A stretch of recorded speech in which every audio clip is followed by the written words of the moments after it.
میں نے کئی لوگوں سے سوال کیا کہ اللہ کہاں ہے؟ تو جواب آیا کہ اللہ ہر جگہ موجود ہے۔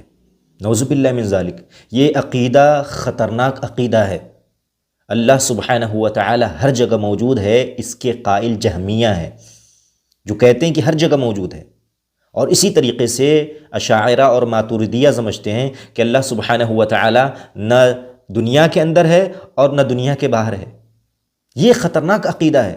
اہل سنت والجماعہ کا عقیدہ ہے کہ اللہ سبحانہ و تعالی ساتویں آسمان پر عرش پر مستوی ہے۔ دلیل کیا ہے؟ اللہ سبحانہ و تعالی کا فرمان ہے الرحمن علی العرش استوى، اللہ سبحانہ و تعالی عرش پر مستوی ہے۔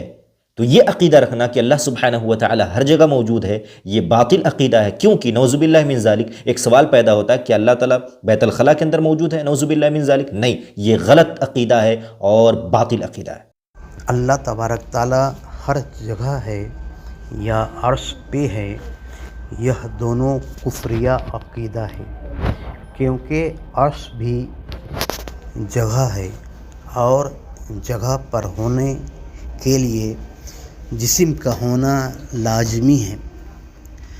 اہل سنت و جماعت کے نزدیک اللہ تبارک تعالیٰ جگہ اور جسم سے پاک ہے، اس کی وجود ہے، وہ دیکھتا ہے اور سنتا بھی ہے، مگر اس کی حالت مجہول ہے۔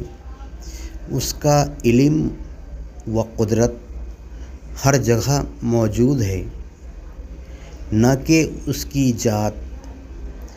اس کی ذات کا علم صرف رسول اکرم صلی اللہ علیہ وسلم کو ہے، انہوں نے اس کی ذات کو دیکھا ہے مگر امت سے مجہول رکھا، کیونکہ وضاحت کا حکم نہ تھا۔ اللہ تبارک تعالیٰ فرماتا ہے الرحمن علی العرش استوی، یعنی رحمان عرش پر استویٰ ہوا۔ یہ آیت مستحبات میں سے ہے۔ استویٰ کی تعویل ہم نہیں کر سکتے۔ آیت مستحبات سے عقیدہ قائم کرنا حرام ہے۔